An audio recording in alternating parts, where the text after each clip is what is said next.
Okay, hello again, it's me with another training video, and today I'm going to be reviewing this collar. It's the Garmin T20 collar. So this is a UK legal collar. It differs from some of the other ones on the market where this one doesn't have the shock function. So it has a beep, a vibrate and a light show.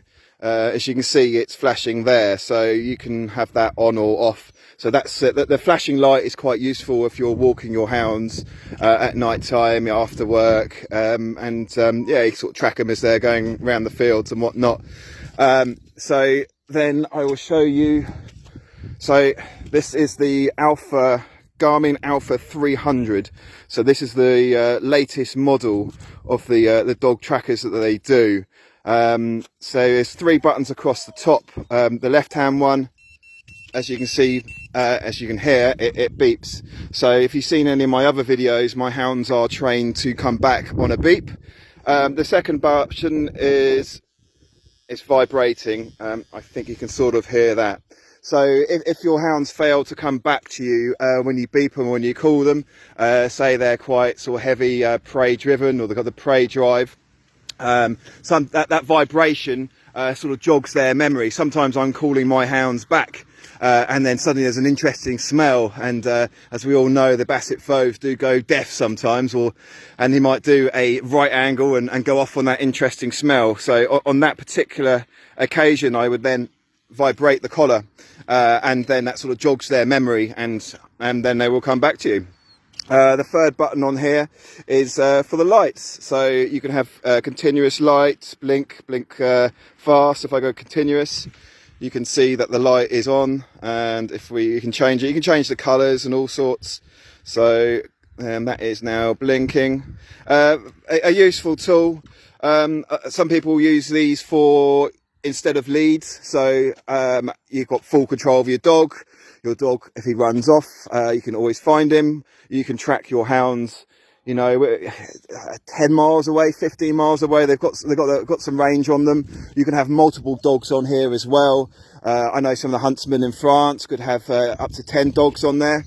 The other one is your truck. So you can see the truck location there. So say you are walking your dogs, you're going over on a national park somewhere, and you parked your car, and you can mark your car on there as well. So say you get lost, you could always find your way back to the car. So that's a great function.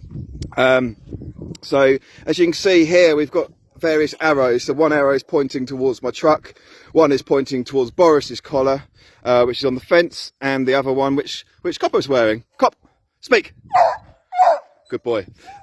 So yeah, so you've got the function of the arrow. So if you're trying to track your dog, say it's in the woods, or it could be in the next field along, it could be in the distance over there, then you just follow the arrow pointing towards where your dog is. The other features you've got on here, oh, you switched off again.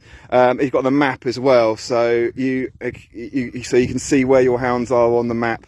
If you zoom right out, I'm actually in North Devon at the moment. This is a great little bit of kit. It does a lot more than what I've just explained already. Other interesting features it's a virtual fence, probably the best way of describing it. So say you had a field, say you were hunting on a farm, or you had an area where there was livestock and you didn't want your hounds to go in that area, you could draw a square around that area. So if your hounds ever go anywhere near that area, it then gives you alerts, so then you could call your hounds back. It also has various fishing applications on here as well. So if you're like on a wreck, or you're fishing wrecks, or you had fishing spots on a boat, then you could mark areas out at sea as well. This does a lot more than what I use it for, but it's a very useful bit of kit, and I use it all the time. One thing to bear in mind when you purchase these, that different countries have different frequencies for using the GPS. So this one is a K. So if you look underneath the collar, you'll see it says T20K. The K means that it's on the British frequency. If it was a French one, it would have an F on there. American ones are on different frequencies, and I know the Spanish ones are as well. I'm not sure if every country has its own frequency, but I know a lot of the countries have their own ones, and they are not compatible with each other. So unfortunately, some of my other collars are French collars, these ones are English collars, so I can't use them together. So it's a great bit of kit. As I say, it is UK legal. You'll notice on the inside of here that there are no prongs. So the electric shock collars, which were banned beginning of February 2024, they will have the little prongs in there. So yeah, these ones are a great bit of kit. Great for training your hounds, especially scent hounds, which kind of like doing their own thing. It just gives you far more control. When I use them, I use them as a training tool, and I use them when I'm out hunting. I don't have them on my hounds all the time. I don't need to have them on my hounds all the time when I walk out in the mornings. I just have them as they are. They run around off lead there.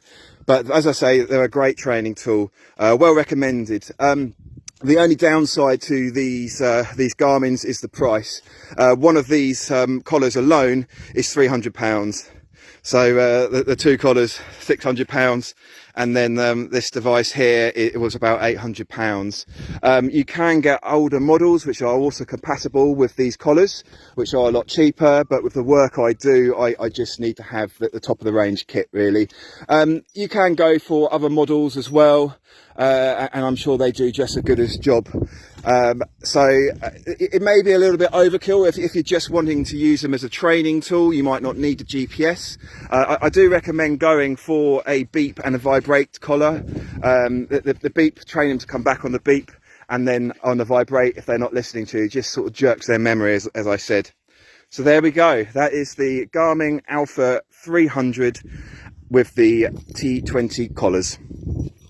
What I'm going to try and do now is I'm going to do a little demonstration.